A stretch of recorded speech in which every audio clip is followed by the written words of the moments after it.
वास्तव में ही चुभती है जब बच्चा ऐसे बोलता है कि सर हमारे पास पैसे नहीं हैं, तो क्या हमें पढ़ने का अधिकार नहीं है। तो फिर उस टाइम पर मन में एक होता है कि भाई हाँ, इनके लिए भी कुछ होना चाहिए और बेस्ट क्वालिटी का होना चाहिए, बेस्ट टीचर्स के साथ होना चाहिए। तो वो सब आपकी तैयारी को धार देने के लिए। दूसरी बात बच्चों, क्योंकि आप अवतार बैच के स्टूडेंट रहे हैं और मैंने बोला था कि अवतार जो पहला अवतार बैच था, अगर वो बच्चे आप सेकंड अवतार से बस वो चीज़ें पढ़ना दे, तो मैं सब पूरा बैच रहा हूँ, पर बैच पढ़ते रहने से सिलेक्शन नहीं होगा।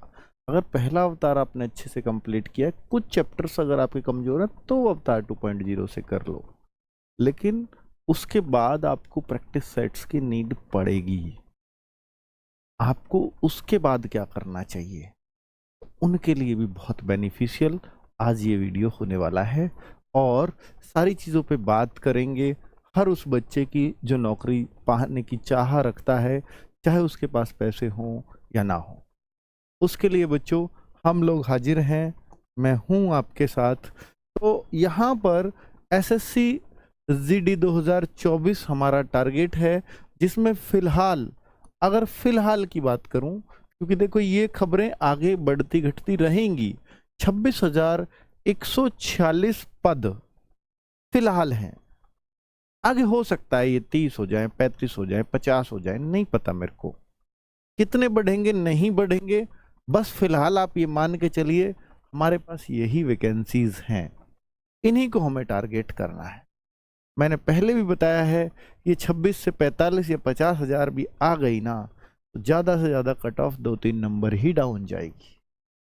तो आप ये मान के चलो ना, इस बार मुझे 2-3 ज़्यादा काम, इतनी मेहनत करने की, मैं 2-3 अपने दिमाग में बैठा हूँ मान करके 2-3 नंबर ज़्यादा लाने ही है। जितना मैं सोच रहा हूँ उससे 2-3 ज़्यादा लाने ही है। ठीक है, चलो। अब दूसरा कंसर्न है बच्चों का कि फॉर्म में गलती। तो बच्चों के फॉर्म में गलती हो जा रही है। बच्चे, फॉर्म की गलती कोई माफ नहीं करेगा, आपका कोई माफ नहीं करेगा। एक एसएससी ने बहुत बढ़िया सुझाव दिया है, 4 जनवरी से 6 जनवरी, चिंता मत करिए, अभी अगर गलती हो गई है तो 4 जनवरी से 6 जनवरी के बीच, 4 जनवरी को ही बैठ जाना नेट पर जाकर और अपनी गलती सुधार लेना। बच्चों, एक अभी कल एक बच्चा आया मेरे पास रोता हुआ, वेस्ट बंगाल का बच्चा था, डिस्ट्रिक्ट का मैं नाम भूल गया।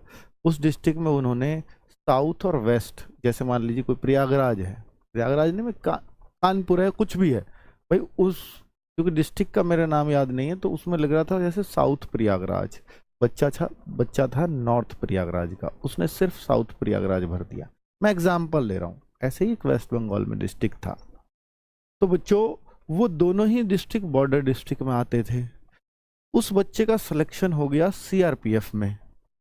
सीआरपीएफ में गया वो, वहाँ फिर से वेरिफिकेशन हुई डॉक्यूमेंट्स की, फॉर्म से मिलाया कि आप तो नॉर्थ प्रयागराज से हो, आपने साउथ प्रयागराज इसमें भर रखा है, डॉक्यूमेंट नॉर्थ प्रयागराज के हैं, मतलब एग्जाम्पल, वहाँ का डिस्ट्रिक्ट का नाम मुझे याद नहीं है। तो आपको तो भाई यहाँ से जो है अब कोई चांस नहीं है। और वो बहुत, उसकी फाइल चला दी। 2 महीने बच्चा ट्रेनिंग के लिए गया था, घर से मन बनाकर, घर वाले खुश थे, कितने ऐसे हर्षोल्लास से उस गरीब फैमिली ने उसको भेजा होगा। 2 महीने भटकता रहा वो, कैसे खाया होगा, कहाँ पिया होगा, कोई उसको कोई जगह नहीं दे रहा है, क्योंकि बैरिक कैसे मिलेगा आपको जब आपका अभी वहाँ ज्वाइनिंग ही नहीं हुई है। 2 महीने बाद उसको वापस भेज दिया, ये कह करके एसएससी कुछ करेगी तो हम लेंगे, क्योंकि आपने, और दोनों बॉर्डर डिस्ट्रिक्ट की एरिया की वहीं की लिस्ट है सब कुछ, लेकिन क्या किया उसने, फॉर्म में गलत भर दिया, बस इतनी सी मिस्टेक हो गई उसकी। कल वो जब मेरे पास आया रो रहा था, और बच्चे वहां जाकर के मैंने उसको बोला, भाई एसएससी हेडक्वार्टर चले जाओ एक बार, अगर वो आपकी सुन लें तो, जिसके चांस बहुत कम है। फिर उसके पास कोर्ट केस का ऑप्शन बचता है, कोर्ट ये सुन ले कि भैया दोनों कट ऑफ एक ले लो, वो भी एक चांस है, वो भी 100% नहीं है।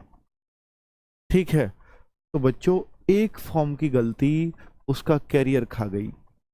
कितना परेशान हुआ, कितना भटका, इतनी मेहनत करने के बावजूद भी।